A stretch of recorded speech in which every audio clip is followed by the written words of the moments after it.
Hello and welcome to today's episode of the BAMcast. I'm your host, Baker Shields, and it's my goal to help you to learn, grow, and evolve by any means necessary. Today's episode features Bradley Goldman and Jennifer Barker. They are a couple and they are one of our biggest success stories within my software company, me and Mike's software company, AR Funnel. They have a huge brand within the health and fitness and nutrition industry called Nutrition Built Strength that has been around for several years now, and they absolutely crush it. But they have a very unconventional story on how they met and how their relationship started that you'll learn about inside of today's episode. They also have a very powerful message, I believe, on resilience with the things that they do, living in two different states, having two different custody schedules with two different sets of kids from previous marriages, and how they make that work, flying multiple times, multiple flights a week back and forth to each other, running the business all at the same time, and running it at a very high level at a very large scale. So it's a very interesting conversation that we have today, and I hope you guys get as much out of it as I did. I really enjoyed that chat around resilience. If you're new here, welcome to the show. And if you're not new here, if you get something out of this episode, I would love for you to share the show. That's the only way that it's going to grow. So even if it's just a timestamp that you want to share with somebody, bring them to this episode and let them listen to one clip. Maybe it'll change their life for the better. That's my hope for you guys. And if not, maybe another episode will help do the exact same thing. So thank you guys in advance. And without further ado, let's hop right in and talk to Bradley and Jennifer. All right, Jennifer and Bradley. What's up, guys? What's going on, Baker? Good to see you. Happy Friday. Yes, happy Friday as of when we're filming this. Happy Monday if you're listening. True. This is, we were just talking right before we hopped on here press record. I think this is going to be definitely probably one of the most interesting episodes that we have, because yesterday when we were kind of prepping for this episode, I was like, all right, just jokingly, I was like, hey, you guys give me some dirt on like things I can talk about, some things I can bring up inside of the episode. And immediately you're like, okay, you ready? And you just threw a ton of things, and I'm just scrambling to keep up with notes. So we've got a lot. I don't know if we'll get through all of it today, but I am super excited to just kind of dive into what makes you guys tick, and see how I can just pull out some, like I said, value out of those big, beautiful brains you guys have, and see what we can do together. Yeah, man, we're excited. All right. Nothing off limits. We told you. Okay. Sounds good to me. So I know the first thing that I want to kind of talk about, and it was the first thing that you guys actually said to me as well, and made sure that I knew this when we first started working together for AR, Okay. was, yeah, a long time ago, was that you guys were married when you first met with your company, right? Whenever the company was kind of a few stages prior, right? So Yeah. talk about that in that situation. Well, you want to? So Go I'll ahead, tell. you start. So yes, we were married. We are not. That's not something we're proud of. It is what it is. But so when I started Nutrition Build Strength, we started on Facebook. I did a coaching like course. It was supposed to be like a 12-month course. 3 months in, I started making money in the pandemic. I had at that time, I had my daughter was not yet born yet. My ex-wife was pregnant. We were a single income household. I had lost my business, my personal training and strength and conditioning gym in Beverly Hills that I had for 8 years. I To the watched everything pandemic. in the pandemic. Yeah. So I Okay. had a personal training business in Beverly Hills for 8 years. 2020, I literally watched in 14 days. I watched my business of 8 years just crumble beneath my feet in a matter of 14 days. Again, Wow. single income household, baby on the way. Uh, ju- the house, we probably had only had the house for maybe like a year and a half. And I scrambled to figure out what to do next into pivot. To be completely honest, before that pivot though, I spent many weeks, probably about 2 weeks, if not more, just drinking myself into oblivion. Pandemic was hard. Pandemic was hard. I had not had an online presence. I had tried, the Instagram route. And I was like, well, this is where we're going. So started Nutrition Build Strength. We kind of grew within the Facebook community. We grew within the Peloton community.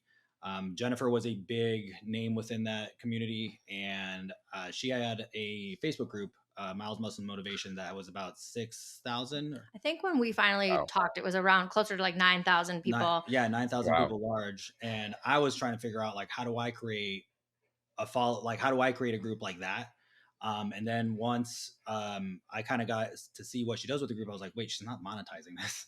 I was like, Yeah. I had met him so through Peloton Nutrition. It's another Facebook group. I had seen some of the things he was posting. I liked his attitude. It was very like laid back, like include your lifestyle with your diet. crass. Yeah, very crass, very in your face, which was very like something that kind of spoke to me. And I had Yeah. this other group. He's also not bad to look at. So I thought, you know what? I would love to have some nutrition advice in this group that I had. It was mostly around strength training, riding your bike, that kind of thing. And I wanted nutrition. So I was like, hey, would you join as a moderator to my group and help with nutrition? And he was, I think, like that was like his entree into my group, right? Like, obviously, I just gave you 9,000 leads who wouldn't want to be in that group. So he started doing a couple of things here and there. Not really. He wasn't the best moderator ever, I have to say. Oh, Um, I hate social media. but then he asked me to be on his podcast. And so we decided to do a podcast episode together. And he always says there was no flirtation or chemistry or anything going on. According to him, he was completely oblivious, which doesn't surprise me because he is pretty oblivious. Yep. But we did this podcast episode. We streamed it live in Miles Muscles and Motivation, my group. And then I think you did it also in NBS community. I think, probably. yeah, we invited some of the NBS community members to join as well. Okay. And all of my friends said, are you guys, is there something going on between you two? And we had never even met in person. We'd shared a couple of text messages, a couple messenger messages, but nothing was going on at that point. Like literally Mhm. nothing. But all my friends were like, you guys were so hot. Like you could just tell there was something between you guys.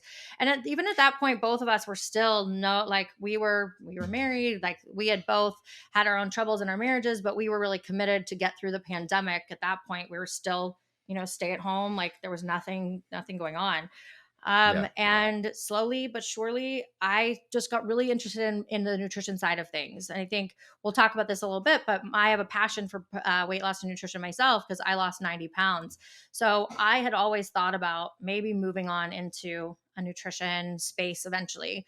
I'd been a Weight Watcher most of my life. My mom took me to my first Weight Watcher meeting when I was 12, and I Wow. saw the detriments that kind of diet culture could have on me as an individual. And having a daughter who was at that point about 12 as well, I knew that Mhm. I really wanted to teach people how to do it the right way. So I reached out to Bradley. We'd been talking a little bit and said, hey, would you be interested in having another coach join your team? And I think he laughed at me at first and it was like, sure, sure, sure. Go get a precision nutrition certificate and get back to me. She also Yeah. was, I laugh because she also was really high up at American Heart Association. She was in nonprofit Okay. fundraising for 18 years. 18 years. I was like, okay, go do this. Yeah, Like, I was on the national team there. You're never going to do it. And I would be leaving a job that was paying hundreds of thousands of dollars to me to just go off onto my own and do something I was passionate about. So I did. It took me about 6 months. I came back and I was like, look at my shiny certificate. I've done it. Mhm. And I think he was like, oh, fuck, now what do I do? Yeah. So he asked me to join the team. And then we started to work together. And I think what I will say is, as much as he's good looking on the outside, and he'd probably say the same about me, I tell you, you're my better half on the one reason. You're better looking than I am. His brain is what really made me just sink in all the way. Yeah.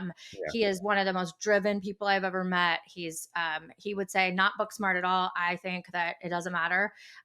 The way that he looks at problems and he attacks things, the resiliency that he has, I was all in. I was smitten so badly. So then I kind of pursued him for a little while. So yeah. She came on as a coach, and I knew her kind of story at AHA because that's why I did the podcast with her. Really, I did the podcast because I'm like, so you've done what I need to do, but I need to monetize it. So you're clearly good at doing this. And when she said she wanted to come coach clients, I was like, in my mind, I'm like, oh fuck yes, like you actually did it. But also I'm like, cool, so we're gonna do this for like 3 months just so you can see how everything works and I can see how serious you are. But when I hired her, I was like, okay, I already know you're gonna do this for a short period of time because business development is where you're gonna soar. She also, I didn't know at the time, has her MBA. So after 3 months, it was like, okay, let's move you out of coaching because this is a waste of everybody's time. And even though clients loved her at all, like, and she was good, I was like, this is a waste of time. Let's get you on the business development side of things. And that's when things started to change between us, that's when things started to change for the company. I mean, I'm sure you get it. Like, even like when we talk to you and Mike, like, when you meet people, that can get on your wavelength, where Yep. when you're spitballing. Like essentially, when we hired AR, we fell in love with you and Mike, and Hmm. it was we looked at a $12,000 investment we had made, that year, and we're like, great, we're just going to burn this to the ground because They can't think like right, us, but like, and so but you guys can. right, and so it's like when I realized that with Jennifer, it was like, mm. So Yeah. yeah, Yep. Yep. So that's the rest that's is that. history. We both left our spouses and we ended up together, and we've been together for over 2 years now. And it's been a roller coaster, but like one of the most exciting adventures I've ever been on. That's That's awesome. that's So that's that's us and the kids back there. You can't Yeah. see it, but that's us and the kids in I Hawaii. like it. I Yeah. like it. That's awesome. That's kind of the story about how you guys, I guess, got together, right? But you also mentioned to me, we were talking the other day, that there was a little bit of like a period after that of really some backlash from like you guys getting together and like the actions of, obviously both being married and then, pursuing each other. So talk about a little bit of like, you don't have to get into any of the details, right, or any of the nitty gritty of it, but how did you guys deal with the types of things that that were being said about you, that were being put out there about you, and so on and so forth because of the situation? So I won't get into too much detail. So Yeah. I've never talked about, the the weeds of my divorce or anything like that. I've out of respect for my daughter and things like that. Mhm. But so I've I have friends that are big names on social media within the fitness industry, like, but they're just friends to me. I've never been a person that's like, I want cred. I want A the following. notoriety. Like, I don't care. Like, I just don't care. I want to build something. I want to help people and things like that.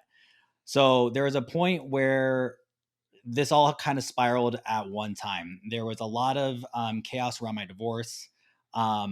The lead registered dietitian that had been working with us from the essentially the inception of the company. Shortly after, I was like, she was one of my first. She was my first hire that wasn't admin. Okay. Essentially, for like 3 months was, and we didn't know this, was trying to take the company out from under me. On top of that, there was a lot of turmoil around my divorce. And in I don't even know how this Within happened. the Peloton Within the community, Peloton community, there's some real ugliness out there, like some really weird troll groups. I didn't Some even know what trolls were prior to this. If you someone's like, do you know what a troll is online? I'd be like, a, a gnome under a bridge that's on. I Yeah. had no idea. Yeah. So we got it got to the point where there is a Facebook group of about, I think, 170 people of trolls. These are grown adults with kids Yeah. older than our kids in college, kids that are grown, kids, younger kids, that essentially the whole point was to do everything they could to put as much dirt out there as possible on the internet to essentially defame the company. The only Yeah. problem is a lot of the dirt they were putting out there, nothing is anything I've ever denied. I've never denied how Jennifer and I are together. They try to bring up my steroid abuse in my 20s. There's a literal Time magazine article where I'm the cover of the Time magazine article discussing what happened and why I was infertile and like what I had to go through to have my daughter. Like nothing that was Yeah, they not talk. public. Yeah, I Like, talk about my Yeah. weight loss, like how I lost weight with like taking pills and injections. And I was like, no, if you're somebody who's lost 90 pounds, you can't, there's no plastic surgery that can make you lose 90 pounds. I don't care who Mhm. you are. Like they can't cut 90 pounds off your body. I wish that would be, or if I could have taken a magic pill, I would have taken a magic pill. I've been really Yeah. upfront. I had a C-section with my daughter and I had ended up with a really bad scar. And so I had a tummy tuck after, but this was like 12, 13 years ago. This was not like current information. And they would Yeah. post pictures of me in a bikini and like circle my scars and show how I had like fat showing in some pictures and not in other pictures. They would Photoshop penises going into my mouth when I was like eating a certain food. It was ugly. And it got to the point where taxing on our mental health, I think. oh no, taxing our Yeah. Yeah. mental health. I mean, financially, I'm like, we had our corporate attorney trying to deal with stuff. I mean, I have a family member who at the time was a very high up at Facebook who would essentially push troubleshoot tickets through for me internally. How do we deal with it? It was a grueling. In that time frame, also we lost our free 7,000 person Facebook group due to Some of the information they some were of the sharing with information, people. and we were in negotiations with another company because there was a trademark issue. How do we deal with it? We stuck together. I mean, Yeah. there was some pretty dark days.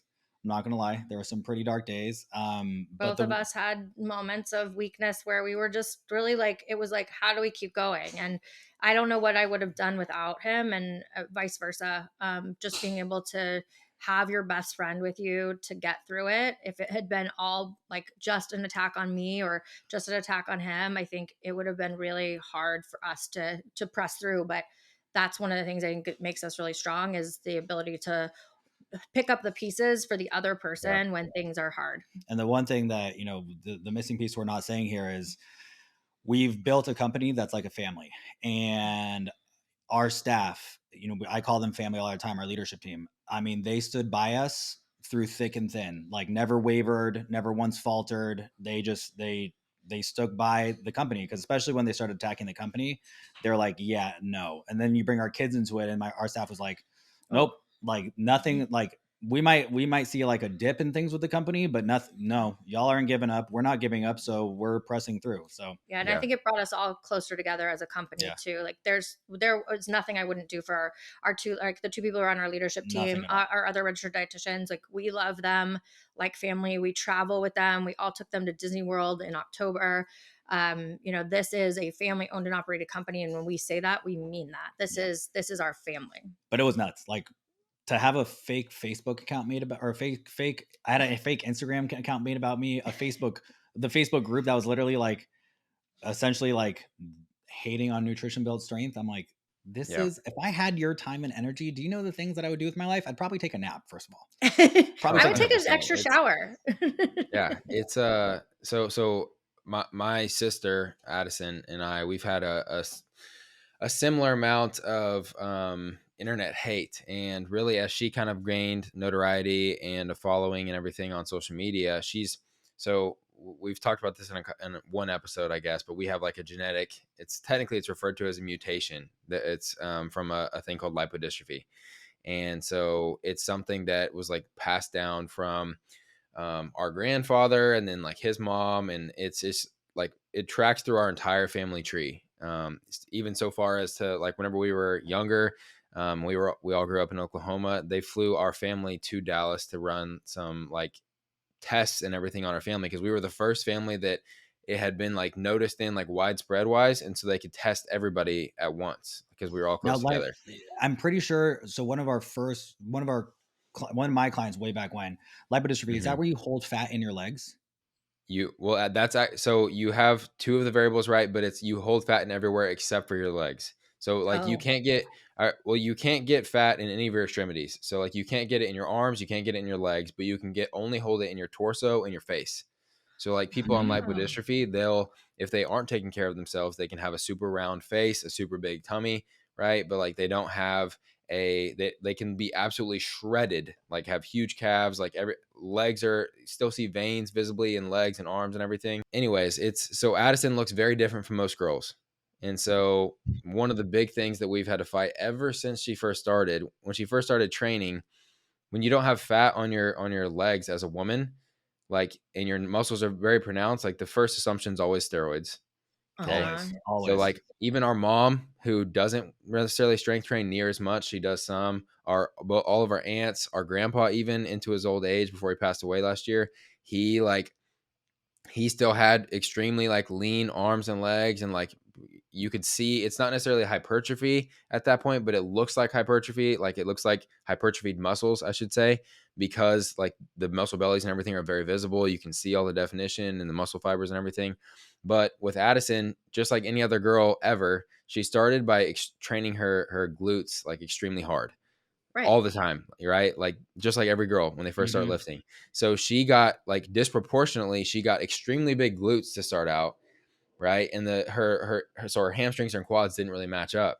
And so then whenever she started posting more, like it was, oh, this girl had glute implants. She had implants, yeah. And so it was like that was like the first thing. And so, my sister at this point is 19, 20 years old. She's a baby.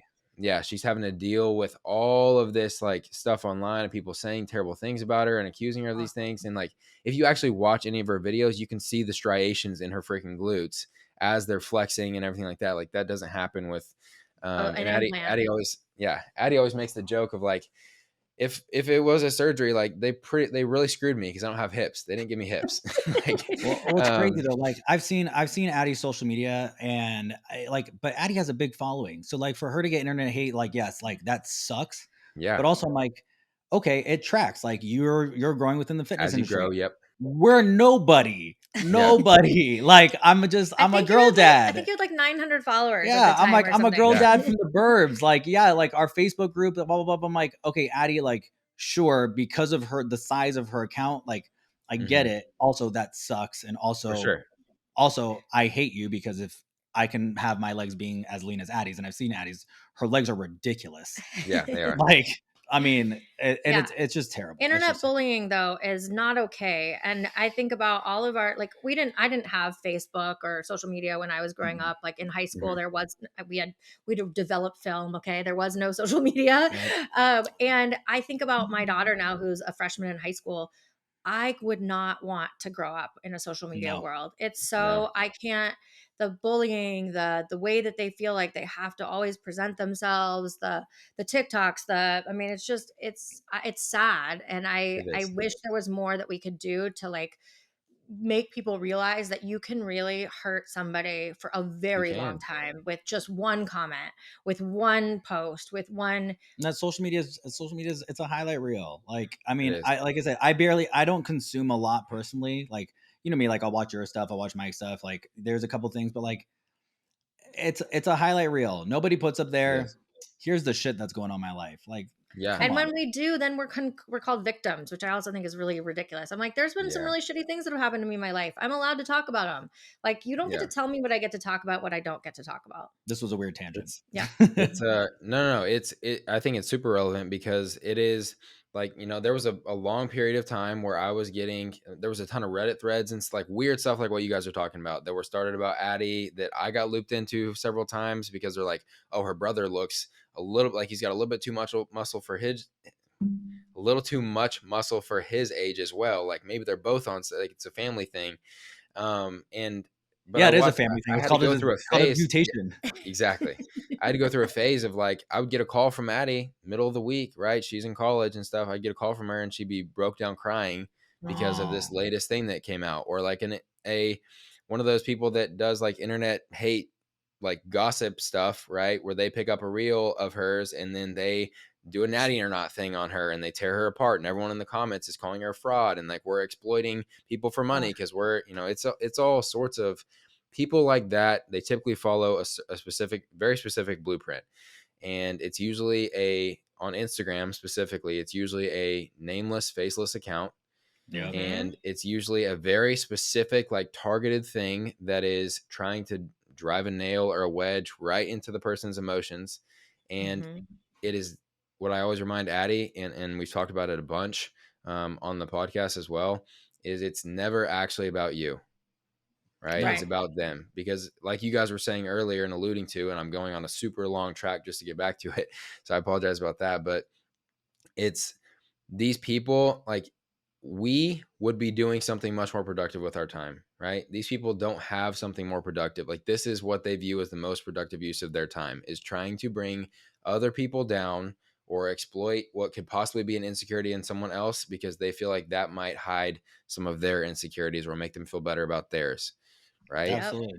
And it's a very weird behavior. It's sad. I've kind of gotten more and more and more of it, and I've experienced more of it alongside of her.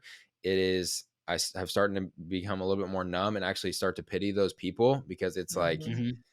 I know for a fact, like you guys are saying, I see guys and they have daughters in their profile pictures and they're talking terrible about this, teenage to early 20-year-old girl and talking terrible about her. And I'll just say something like, hey, looks like I might have caught you on a bad day.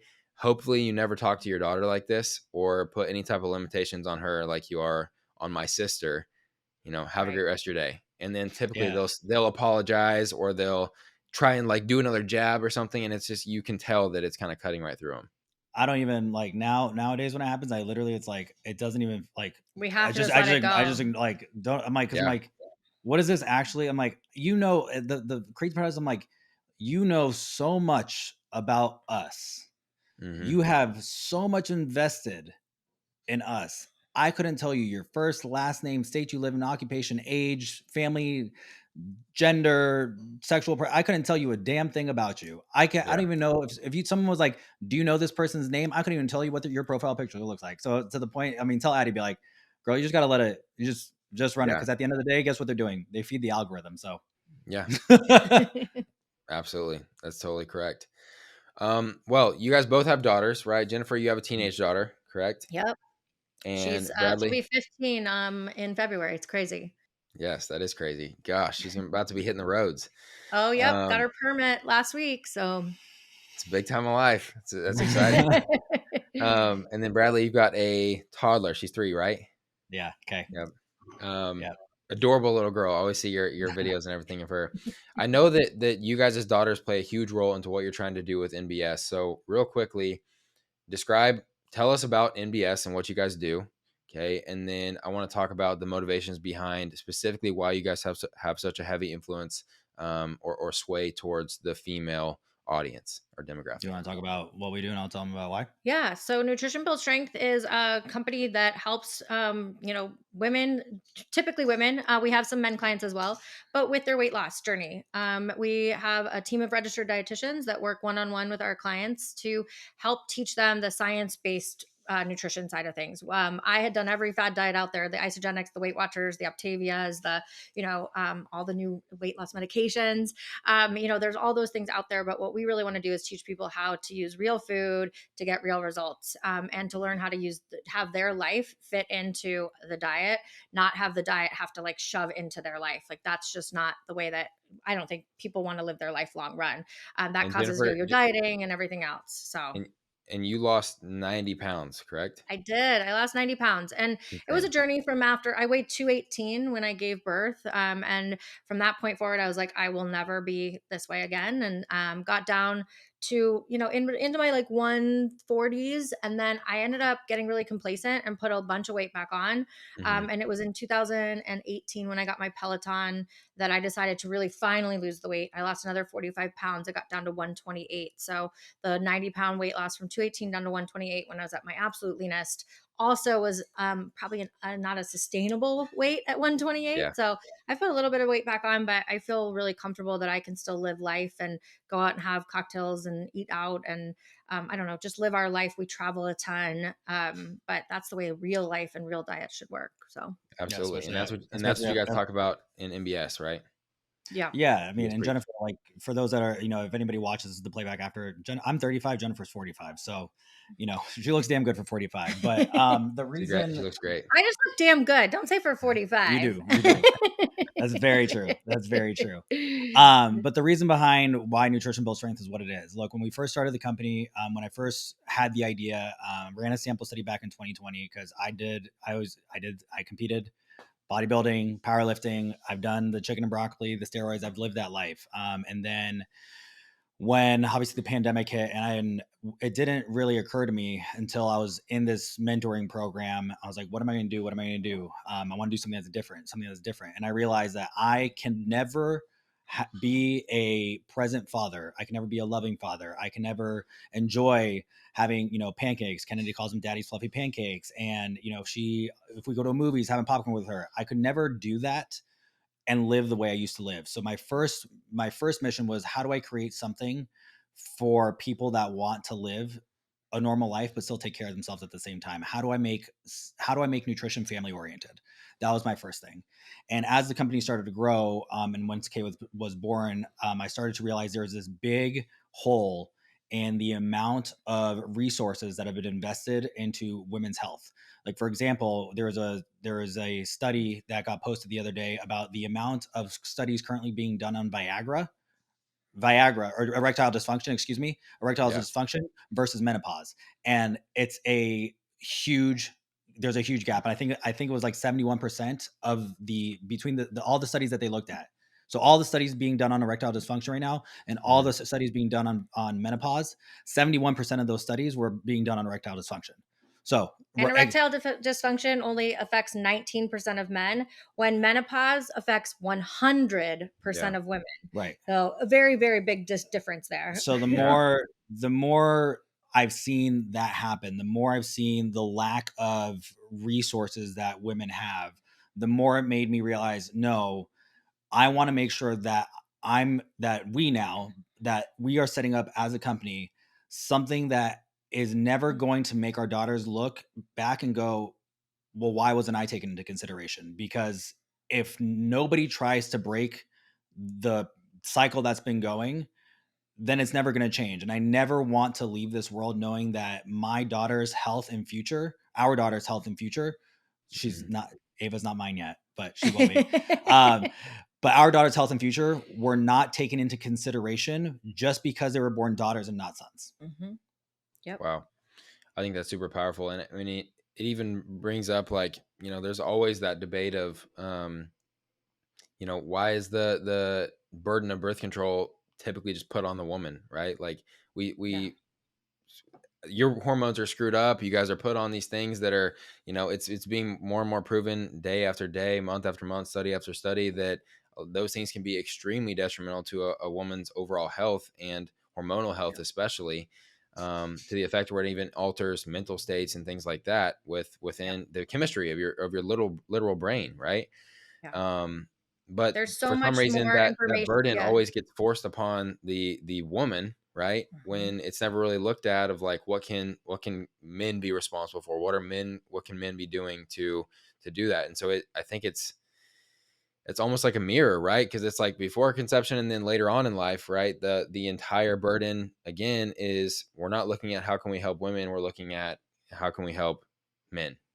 How And can we yeah, help and men? like, look, when it comes to nutrition, let's be honest, like nutrition is nutrition, science is science, yes. But how that information is delivered is very different. You know what I mean? Yeah. Mhm. How, when we're talking about things like menopause, the science is the science. That does not change. Hmm. The application, though, there are so many other factors that we're now dealing with in terms of application that are not necessarily going to be science based. We're talking, I mean, Jennifer has had so many symptoms of perimenopause that she never experienced before, but like things like, I don't know, you were never an emotional eater before, and now menopause is rearing its ugly head, and now you are. And you Hmm. have Okay, all this anxiety right, and you can't sleep at night and right. You can't. you're getting hot flashes so you don't want to eat You don't want anything. anything. So it's like the science is the science, but it's the delivery of the delivery of the science and the application. Because how we do things here, like I said, going back to the fundamentals of the program we designed, yes, it was for how do we make this a family oriented program. More, like, Hmm. it was initially designed for busy parents, but as it's grown and changed, we've used those same fundamentals to focus on helping women specifically, and predominantly women who are perimenopausal, or experiencing menopause symptoms, because you can't just say eat chicken and fucking broccoli. Also, nobody wants to do that shit. Like Right. nobody Yeah. does.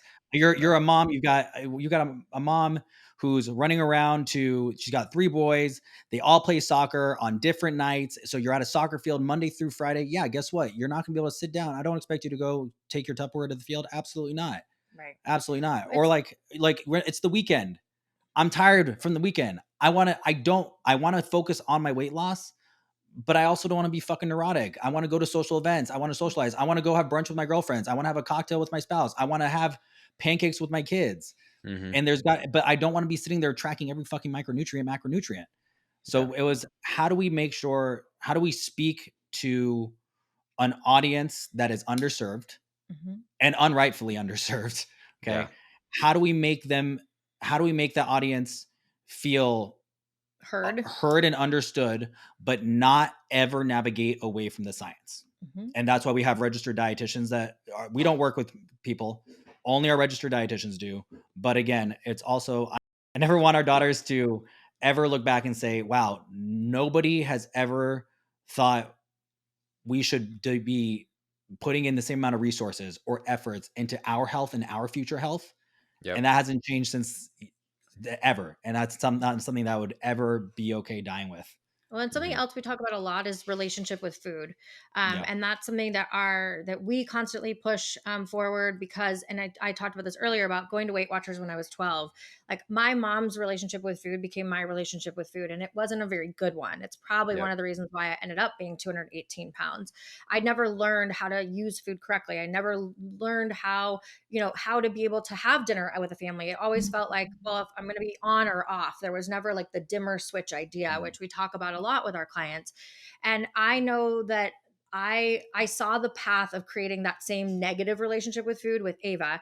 I think I was on keto at the time. She was, I think, 10 or 11, and she came home and told me she wasn't going to eat carbs anymore either. And I was like, "Wait, what?"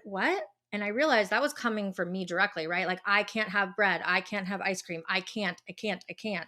Yeah. We actually believe in the idea of I can. We now I always tell Ava, we have a rule in our house. You don't say I can't eat that. You can say I don't want to eat that or I don't like to eat that. But the idea of Mhm. I can't really starts to mess up your brain as far Yep. as having these restrictions and that you have to these rules that you have to stick by. What about if we learned portion control? What if we learned moderation? What if we learned that vegetables were good? What if we learned that, it's okay to have a treat when we want one, but maybe not have to go search and destroy the entire freezer section. And so those are the types of things that I think NBS really does well in changing that relationship with food because typically in most households the mom's relationship with food truly becomes your Yep. children's relationship with food. You're the one who's making dinner typically. You're the one putting the food on the table. And if you're putting taco night out for your kids and you're sitting over there with a little piece of chicken and broccoli, that's teaching your kids a really messed up version of It what's is. right and wrong. And so that's one of the reasons why when Bradley created the program and the way that we continue to push the program forward really does allow for moms to have that mental load piece taken off of like, I can have dinner with my family. I can go out to dinner with my spouse. I can go to brunch with my girlfriends. Brunch with my girlfriends is one of my favorite things. So making sure that we still enjoy the finer things in life because it goes by so fast. I have a Yep. 15-year-old, like the childhood piece is like gone almost. So being able to enjoy those portions of life are so important. Yeah, not lose. I mean, we hear it all the time.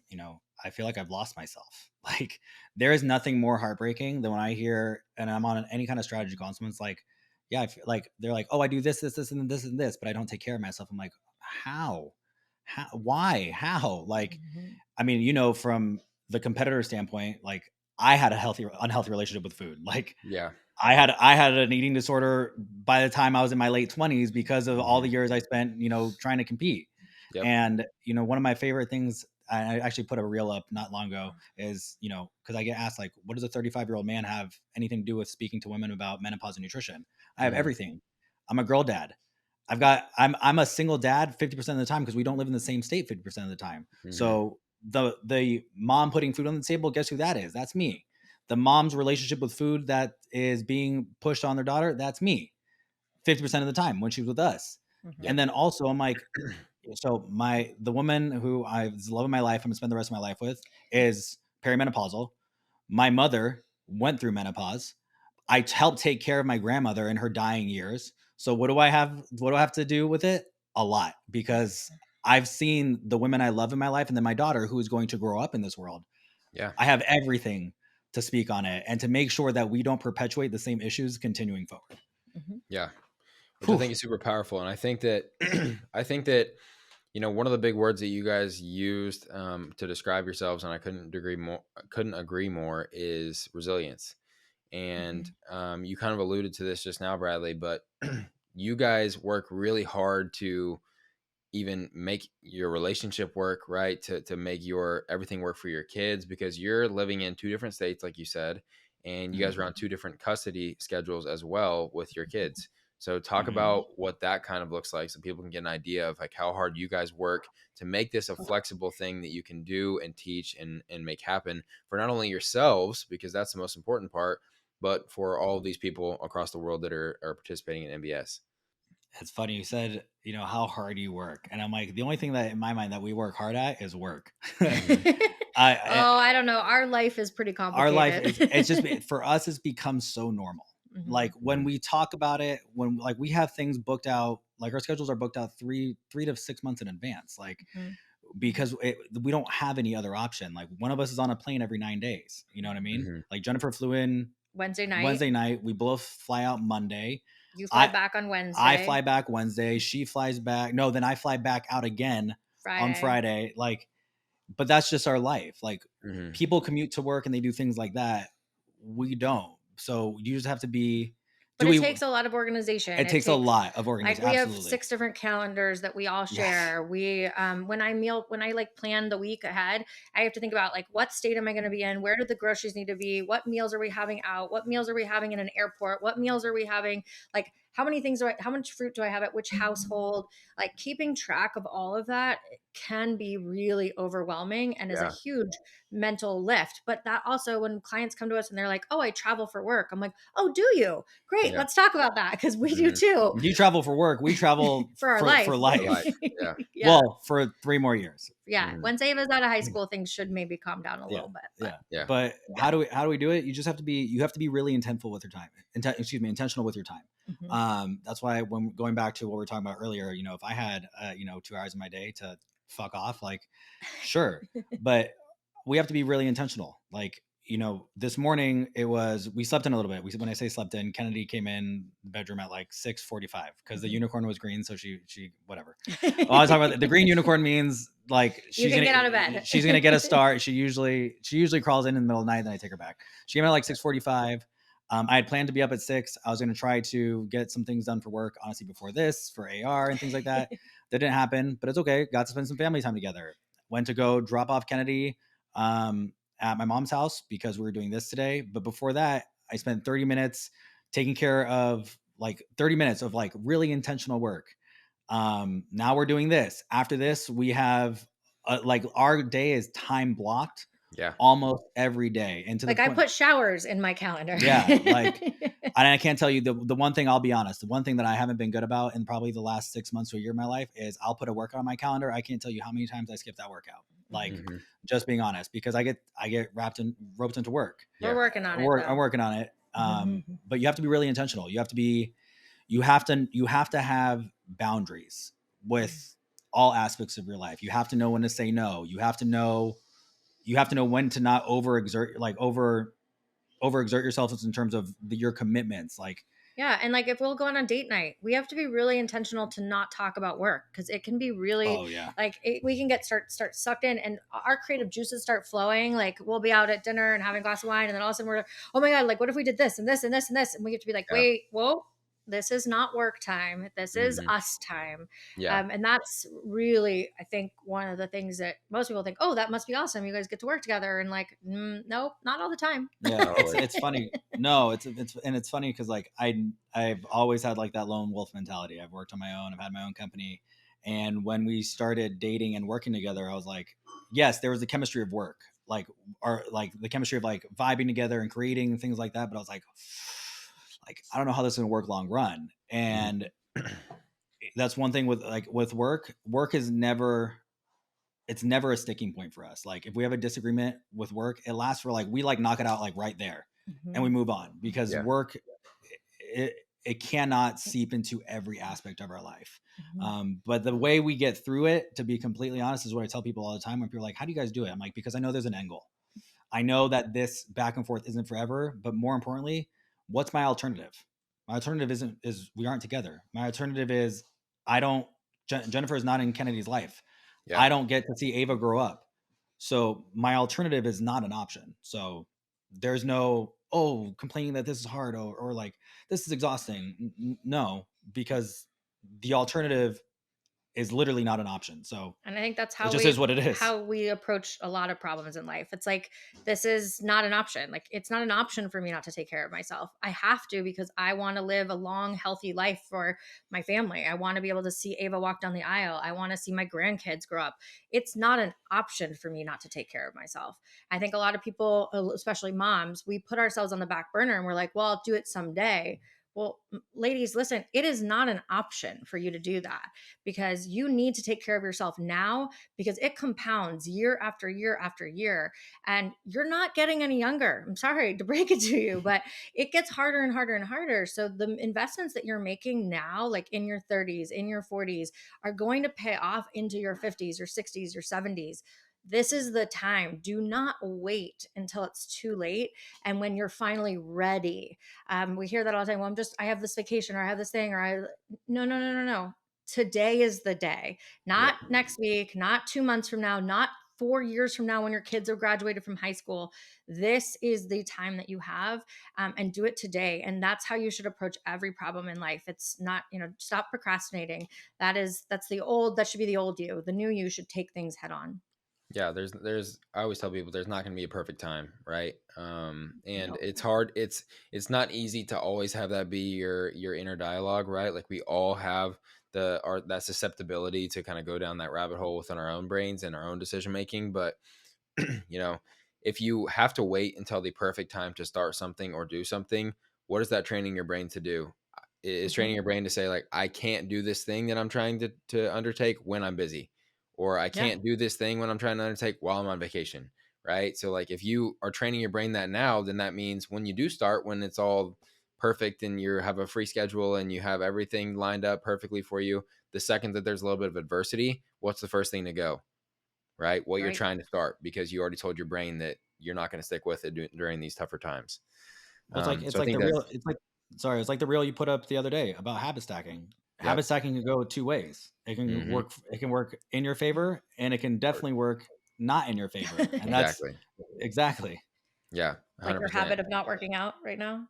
Look, I've Hey, been I've been there. I've walked. Look, I've walked every day. I told Kennedy when I picked up Kennedy on Wednesday, I was like, kiddo, I was like, you and Daddy got to walk every day this month, and I've gotten every workout in that I'm supposed to. They might not be as long as there's not long, but like I might not get the accessory work in, but I'm getting Yeah. in my main four lifts. I'm I'm doing it, and don't Yeah. worry, it started. I'm like, oh no, like I feel good again. I started a show, and I can still Yeah. bench more than Mike, so it's fine, Perfect. Yeah. and probably squat more than him too, but it's okay. Yeah. Probably so. Yeah. That's what matters. That's what matters. No, I've been there too, and it is really easy, especially when you have a lot of people that are demanding a lot of your time. I'm guilty of the same thing right now. I don't have that luxury because I'm doing the 75 hard and all of that, but it's I'm also really guilty of like somebody needs a little bit of extra help, or man, I got a really booked day Thank today, you. so like this is the yeah yeah. Jen and Bradley Exactly, text yeah. you. Yeah, a little subtweet right there. No, I'll sacrifice my own things that don't necessarily have to be in my schedule, but then I realize that they truly actually do have to be in my schedule. And so I got to be a little bit Mhm. more firm on those types of things, because if it's not in my schedule after a few days of that compounding, not sleeping very well, right? Like I'm not Mhm. able to show up mentally with the same level of sharpness. I'm not able to physically feel as good to where I can show up and be on, right? Because I'm on Zoom calls on and meetings and group calls and lives and stuff all day, every day, not to mention podcasts now. So it's like I have to be on, I have to be like this version of myself all the time. And so if I am not filling my own cup, I can't show up with a full cup to be that, right? That I want to be. But speaking of resilience, right? You guys show that exact same resilience within your company, and so I want you guys to share kind of your journey over the past year with your ups and downs and what that's looked like. You want to start January last year? So where do you want to start? So this is starting post COVID, right? Yeah, Because post COVID. that was the first big blow. That was before Yeah, nutrition builds training. yeah. Let's talk Yeah, one post COVID. Yeah. Well, so from 2021 to 2022, the company grew really fast. We grew about 51% that year. Okay. It was a huge increase. like every other COVID company. Yeah, we were coming out of COVID. People were anxious to connect and want to, and we're really trying to take care of themselves again. And one of our biggest demographics are healthcare professionals. So they were finally like, oh gosh, we're out of that big hump. So like I can actually take care of myself again. Yeah. So we thought January 2023 or though yeah 20 Mhm. in 2022 is when we grew by 51. 23 we were like, oh, gangbusters. We had this huge Facebook group that we had started. It was around 7,000 people. We had a huge month in November of 22, December 22, January 23. And then in March of 23, the bottom fell out. And we had one of the worst months we've ever had. We lost the Facebook group of 7,000 people due to Facebook's internal stupid policies. And we had to start from scratch. And we had no idea what we were doing. We've had a few business consultants, but nobody that really we haven't bought in any programs or anything like that other than when he did his first coach. We have sort of somebody that we call a friend that was helping us with some things on the side. Natasha, she's amazing. But we were just trying to pull the pieces together by ourselves. And we had a CRM that we were kind of working with that was relatively new. We were trying to figure out how to utilize it the best, but it wasn't really built for fitness professionals. It was built for more of your B2C company or maybe some B2B companies out there. And we were pouring money into it, just trying to figure out how to make it work and trying and trying. And we went through the whole summer and things got a little bit better over the summer. But we were exhausted too. We were pouring probably 60, 70 hours a week, both of us into the company, easy. Just to keep the lights on, just to break even of what our overhead costs are, because we use registered dietitians. Our costs are a little bit higher than what, having, if it was just the two of us working within the company. And so we were getting ready to leave for our trip to Peru, which we had planned about a year and a half ago. And we're like, well, how are we going to go away for 10 days? But we were committed to doing it. And Mike from AR said, just jump on a quick call with me. And we were like, whatever, sure, why not? And I was sitting on the side, I remember, at our dining room table, and he was taking the call and he started going into what AR did. And I was like, wait, whoa. Can you repeat all of that? And I swung my chair around and we started listening into what Mike had to tell us about what AR does. And it was like the light bulb had gone off. It was finally that we had found a CRM and a system that actually understood, and people that understood what we were saying when we talked about our touch point flows, or we talked about our renewal flows, or how we got clients to come back in, or how many times we wanted to talk to them, or what the check-in process looked like. All of those things you guys understood right away at AR. And so we were like, hey, we're going to go away to Peru. And when we get back, we need the system up and running in 2 weeks. We were a little aggressive, maybe. But y'all made it happen. But you guys made it happen. But and Baker, like I said, I don't consume a lot of social media. I consume yours I consume. You talked about the highs and lows. There's this smoke and mirrors bullshit of being, and I hate saying it. People are like, what do you do for work? I'm like, I sit behind a desk. I don't like saying CEO. I don't like saying, I'll be like, I founded Nutrition Build Strength. That sounds like, okay, we founded it's so funny that you say that, because this is how she's going to listen to this and she's going to get on to me, but this is how my wife introduces what I do. Cause people will be like, what do you guys do for work? And she always says what she does. And then she's like, and you do a lot of things. And then she just says, kind of pauses, and she just says that to me. And so then I wish she would just say Baker runs a business, or, Baker, he works in fitness or something like that, so that I don't have to go in and explain.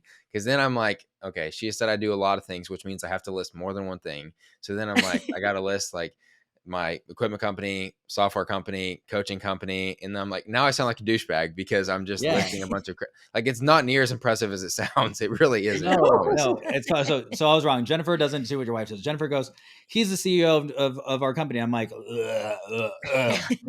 vomit.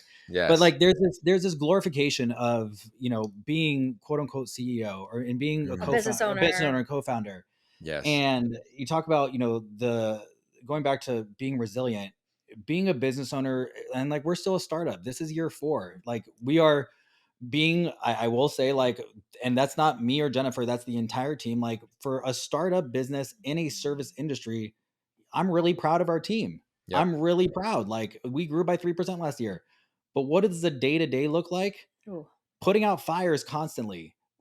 How do we service? You wake up to putting out fires. And then you go into the business development side. And then you go into your brain just in a hole of how do I make this experience better? How do I improve the customer service, the customer experience? How do we do this? How do we do that? And you have months where you're like, how the fuck are we going to keep the light on? There is, going back to being resilient. That is something, and I don't mean to knock anybody that's trying to get into their own business. That's not something that can be taught. Not at all. That's not something that can be taught. It's something that you just have to tick differently. You have to know that you have to really, at the end of the day, and here's what it comes down to. When the weight loss drugs came out, I had a friend who is in the same industry. He has a company. I don't know how big, but they also focus on weight loss and things like that. And the weight loss drugs came out. There was times when we would text each other, and I was like, "How you guys doing this year?" He's like, "Just trying to keep the lights on, man." I was like, "Us too." I was like, "Okay, cool." But like that gave me some solidarity that like we're not the only company that was like kind of struggling to get some traction. There's other things that came into factor. And then I talked to him probably around September. And I was like, "How you guys holding up?" He's like, "I don't know." He's like, "We might close shop." He goes, "I went back to personal training in person. My wife went back and got a regular 9 to 5 job." And what I'm getting at is when it comes to resilience, when it comes to owning your own business, you got to be the person that realizes that if you're really be invested in your own company, in my mind, and I'm not saying I'm successful yet by any means, got a long way to go. You got to be all in. Like there is no plan B. Mm-hmm. There is every resource that you're going to invest emotionally, financially, uh, whatever, every resource. If you really want to be resilient, you got to be ready to get like every odds stacked up against you, take every hit possible until there's truly nothing left. And Yep. there's been times where I thought, trust me, there's been a lot of times where we've been close to nothing left. Close. Like Yeah. somebody tried to take the company out from under us, like a lot of hit after hit. But to be resilient, you have to have your heart in it. You have to truly know where does your heart lie? What are your true not even your motivations. What is your reason behind doing what you're doing?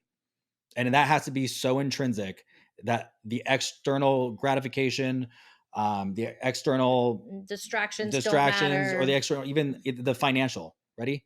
The financial does not fucking matter. Your internal reason needs to drive everything that you fucking do. Because if Yep. not, guess what? When there's no money in the bank on 1 month and you don't know how to, and you're starting at literal zero, or you're taking out a loan to pay, you're taking out $50,000 loan to make sure you cover payroll that month, you're gonna crack. You're gonna Mm-hmm. crack. Yeah. It's so you guys, the bottom you said fell out in March of 23, The bottom's fallen right? out more than once. Right, it's fallen out more than once. So the bottom fell out. The bottom fell out when the company tried to get taken from us in 22. The bottom fell out. That is when Afton, who is like our family now, Afton essentially, she took over. It was Afton, uh, myself, Jennifer, Dana, who helped me build the initial back end of Nutrition Build Strength, and Dawn. Mhm. We were down to one registered dietitian, and we had over 100 clients. And Yeah, I think at one point she was like 130 clients deep, like like herself. we were scrambling, first of all, to pick up the pieces because there was a lot of backlash. There were people that left. There were people, like, there was legal stuff we were dealing with.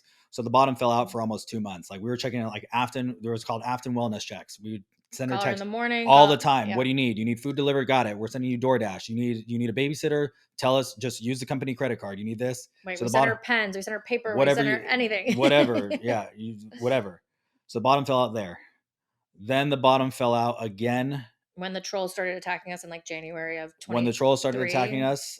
We saw a bottom fall out. We saw a dip. Obviously, if you guys don't know anything about defamation, don't bother wasting your time because there's no proving it. it's impossible. There needs to be, yeah. So we saw the bottom didn't fall out hard, but we saw March was hard and October was our, hard. yeah, our lead generation was hard. It was hard to get traction again because there's literally we couldn't post anything out there without it just getting ripped apart by, Mhm. and then people that don't know, and it's no fault to the public, but people that don't know, seeing, he cheated on his wife, blah blah blah, like you don't know shit, you're just reading it, and it's no fault. I'm not mad at those people. Yeah. But we saw, and that was also like a 2 month 3 month lull. Mhm. Then we lost the Facebook group. That was 7,000 people. That was in 23. That was from March. We rebuilt it. Yeah, we're at 3,000 as We're of today. We have our 3,000th we're at member. 3,000, right? Nice. And we're in January of 24. But from March of 23 up until September of 23, when I say the bottom fell out, every month I would be sitting there waiting, looking, going on like around the 25th of every month. I was like, how fast can I get a loan? How Mhm. fast can I get a loan just in case? How fast can I get a loan just in case? Just to Mhm. cover payroll. And then Eh, we started working with you guys in September, late September, early October, and then in November we had our largest month we've ever had. Yep. Yeah. Yeah, a big six-figure month, larger than any month we've ever had, and we really know that it had a lot to do with the work we did with AR. December was a hard month for us personally. Bradley's dad died on December 1st, Yep. and we had a plan in place though through AR to go Prior to into leaving, prior to leaving, prior to all that happening. Yeah. prior to all Mhm. that happening. We were The supposed to be week in Mexico. after that all happened, right? But we'd already Yeah, had it set. we had already had it ready to go. We had a scholarship plan in place, and that was the only thing that got us through December financially with the company. If Mhm. we had not had AR during that time, I don't know where we would be today. Oh no, Because I'll be emotionally we didn't have anything to give to the Yeah. company. no. And when you're a business owner, you have to have emotion. You have to have that ability to like throw yourself in. And we had nothing like emotionally to give For because of sure. when his dad died. So we really do think like AR got us through the holidays, got us through December, Pulled us pulled us back in back the into the game game. with the goal for 23 is now our sight set on 24, and honestly like having a team of people that we can bounce ideas off of. And Yeah. it's even in the hard months, like I'm not gonna lie, like January is kind of we're kind of dragging in January. Mhm. But when you've been through it enough, and again, you got to know your why, you got to know your Yeah. reason. When you've been through it enough, like, are my stressed a little bit? Sure. But once upon a time, this stress would have me completely crippled. And now I'm just Yeah. like, okay, this is just another problem that we got to solve, because there is no other option. There's no version of reality where I don't do everything I can to make sure that we leave something we leave something that our daughters can look at and go, wow, they cared so much about making sure my future was taken into consideration. I don't know any other, I don't know how you walk away from that and go, no, That's not important. Yep. I'm cool scrapping everything, including that. Like Mhm. you can't. Hmm. Yeah. Have you guys ever heard of the parable of the many-sided die? No. No. So it's so this is super interesting. I know I'm gonna probably butcher it, but basically the idea is you and your friend are playing this game. Okay. You've got two different dice, okay, or pieces of dice, and one of them has 200 sides on it. The other one has 20. Okay. Now, all of the sides on both dies are red, except for one. One of them's green. Okay. The rules are you can't see when you roll it. You only know what color you rolled. Okay. So every time that you roll a red, you just get to re-roll. Every time that you roll a green, one extra green side gets added to that piece of die, to your die. So you and your friend are rolling. Okay. You have no idea which one has the 20, which one has the 200, and your friend is complaining because you hit a green pretty early on, and they're mad because you obviously got the 20 sided die, and this is so much easier for you, and all this stuff is stacked up against me, right? And so they're complaining and complaining, and they're about to give up. They roll their first green, right? And what every time that you hit a green, it's compounding, so you have an extra green side. You have more of a chance of hitting green on this next roll, right? And so your friend gets bored a little bit into it and ends up giving up. But by this point, right, because you've just continued to just go, just go, just go, just go, you're pretty much hitting green every time. And so Mhm. the whole parable, the whole idea of that is the only way that you can truly lose is if you give up, like the friend did, If you don't roll. right?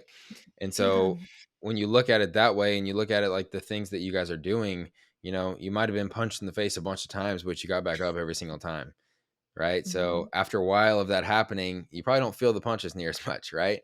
And you start to learn You what they get a look like, what they feel like, how to bounce back quicker. And so the idea is that you can just keep rolling and rolling and rolling. And every time that you learn, every time that you get knocked down and you have to get back up, every time that you experience a new thing, right? Like a loss of a family member, or like, Hmm. an entire lead acquisition source being your Facebook group of 7,000 people being shut off for no apparent reason. Like you learn how to bounce back from those things, and then you have the tools now inside your arsenal that you can at any point take out and use in situations in the future. And so Mhm. I think that's a really good parallel to you guys in your journey, right? Being through all of these ups and downs is you just didn't give up. And like you're saying, like that's not an option. Right. And with that same mentality of as you continue to go, like these ups and downs, they won't feel near as big. They won't feel Mhm. near as daunting because you've been here before and you know how to overcome it. Yeah. I think it's funny. I was just thinking about our clients and like our clients that fail in the beginning. Well, I always like to tell them like fail fast, like fail as many times as possible quickly in the beginning, because that's where you're going to learn the most. Mm-hmm. And the more you fail, the more you learn. Failure should never be looked at as like a negative thing. In fact, I think sometimes failure can be like a really big learning experience. Painful, We but painful. We both failed our marriages, but it Mhm. taught us what we wanted in life. Fail at your diet, because when you fail at something, you're going to learn how to do it better next time. And so I this just idea of resiliency can be put into so many different aspects of what we do from a company standpoint, from a relationship standpoint. There are moments where both of us don't really we don't tick exactly on speed. And I'm like, last night I quipped at him a little bit. I was mad about something and I said something Mhm. kind of nasty, and I was like, fail fast and come back and apologize for it, because the sooner I apologize for it and we're able to get back on the same page, the better our relationship is. And so I think the resiliency lasts within our entire life of the way we exercise, the way we diet, the way we live our lives, the way we figure out our schedules, the way we every part of our life has this constant resiliency. And so that's a really big theme in what we do. And I think other people should take that and really think about, where in your life are you failing, and is it really a failure, or is it where you're learning the most? Absolutely. Absolutely. Um, okay, so one more quote, and I told you guys even before we hopped on here, one thing I like to do is just give out a quote and kind of get my guest's perspective on it. So I'm going to give you a quote here, and I want to get some perspective from you guys and from your journeys, right? So Alex Ramosi has this reframing that he'll do, whether it's in an argument with Layla, his wife, or whether it's an argument or a conflict at work or something, or just like a problem that maybe can feel insurmountable in the moment. He'll say this one simple sentence. Okay. He'll say, you know, if you zoom out far enough, you can't see the earth. And it's just to reframe like really what our problems tip really are, right? Because if you zoom out far enough in a picture, you can't even see the earth. And we're worrying about this little stupid problem that's right here in front of us. So I want to get you guys' take on that. No, go ahead. I think it's incredibly relevant for.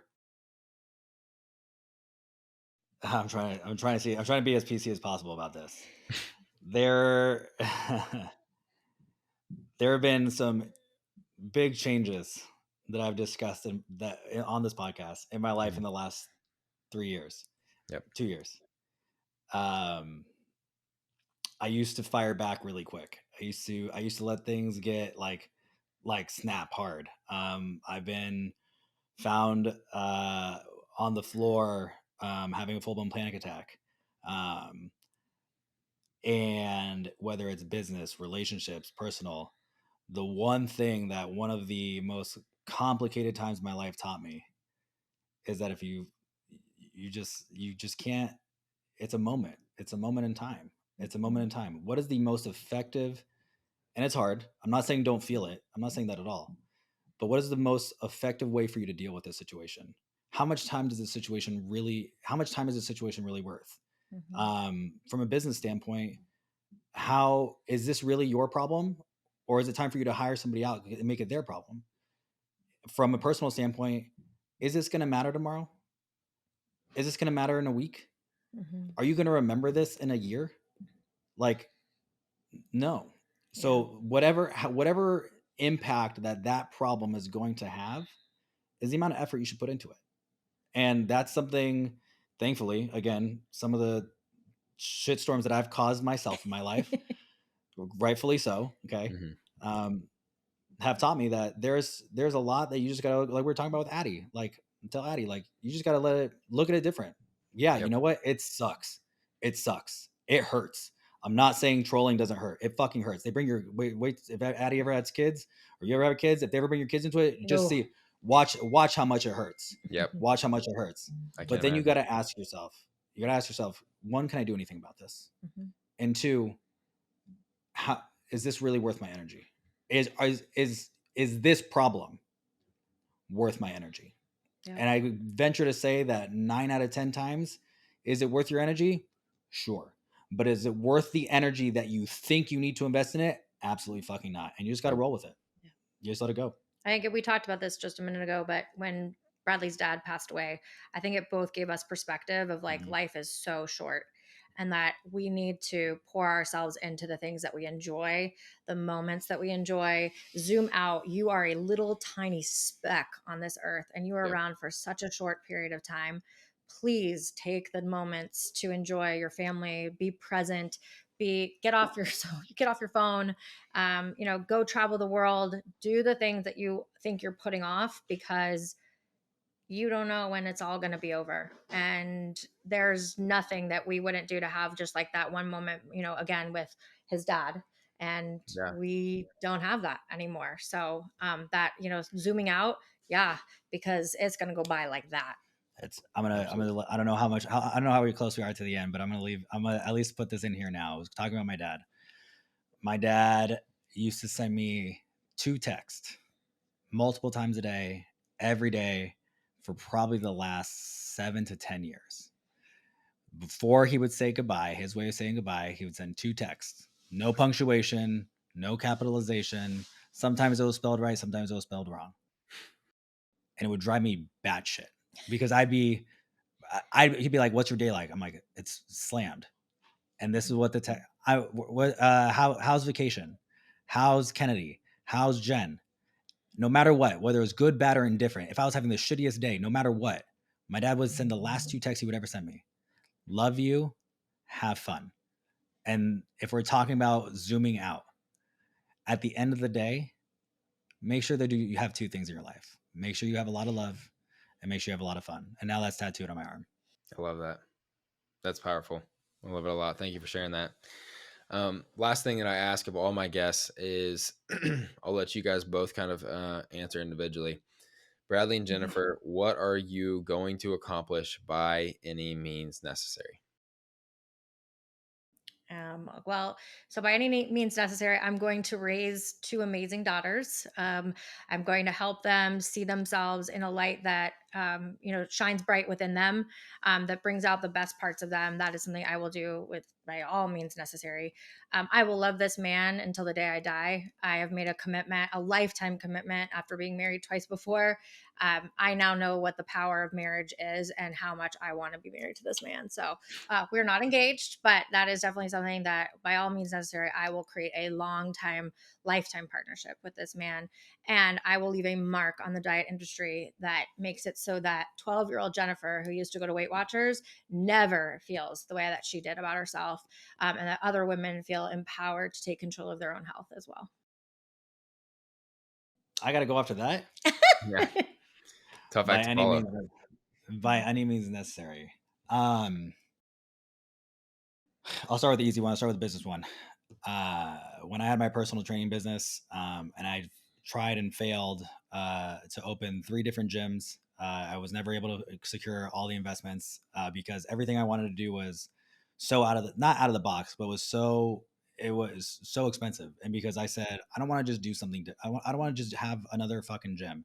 I want to make a mark. I want to make a mark on the industry. I want to leave something. I don't care if anybody knows my name. I don't give a shit about that. I just want to do something that's going to improve the industry in a way. So with Nutrition Build Strength, I will do everything I can, and it's been shown time and time again, to make sure that I leave something that is going to help future women make sure that they don't go through the same bullshit that they've been fed for so many years or feel like there's nothing there that speaks to them or understands them. Because I have all girls in my life. I've got a future wife next to me. I've got a 3-year-old daughter. I've got a 14-year-old future stepdaughter. I've got my mother. Those are the main people in my life. They're all women. So if I don't do something to help their future or their generations or their legacies, that's not an option. Second is I will do everything I can to make sure that work is not my life. I was a workhorse for most of my life. And once Kay was born, and now having Ava in my life and seeing how quickly it goes by, I will do everything I can to make sure that, number one, on my tombstone, if someone's like, what was he good at? He was a great dad. Because I'll tell you right now, my dad, he retired when I was 5 years old. And if somebody asked me, what was your dad good at? He was a great fucking dad. Couldn't tell you a damn thing about his business. I know what he did. Couldn't tell you shit about it. He was a great fucking dad.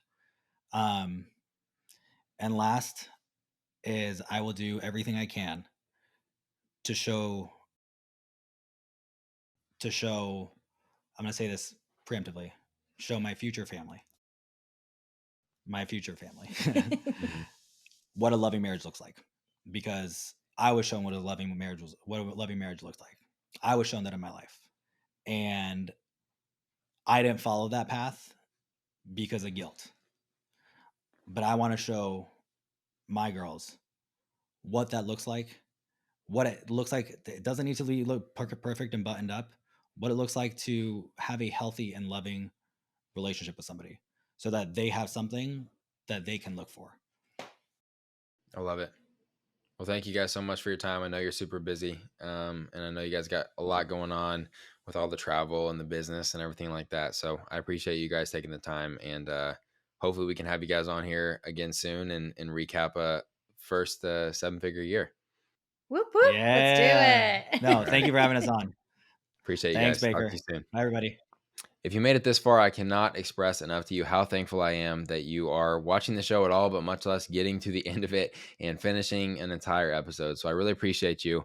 And I just wanted to let you know that if you want to subscribe on YouTube and make sure that you don't miss another episode, or follow the show, that's the only way that you can ensure that you get a notification or get notified every time the episodes go live on Mondays. We have a bunch planned for upcoming episodes, so I want to make sure that you do get notified. So make sure that you're doing those things. Now, if you really enjoyed it, make sure you share the show with a friend, even if it's just a timestamp, like I said at the beginning of this one, or leave a 5-star review on any type of audio platform, and that helps us to get noticed by more people as well. If you're interested in Bradley and Jennifer's approach to nutrition, I've got all their stuff linked down below. And if you want to support me or the show on a deeper level, I've got all of my companies listed down there as well. Thank you guys. I appreciate you, and I'll see you in the next one.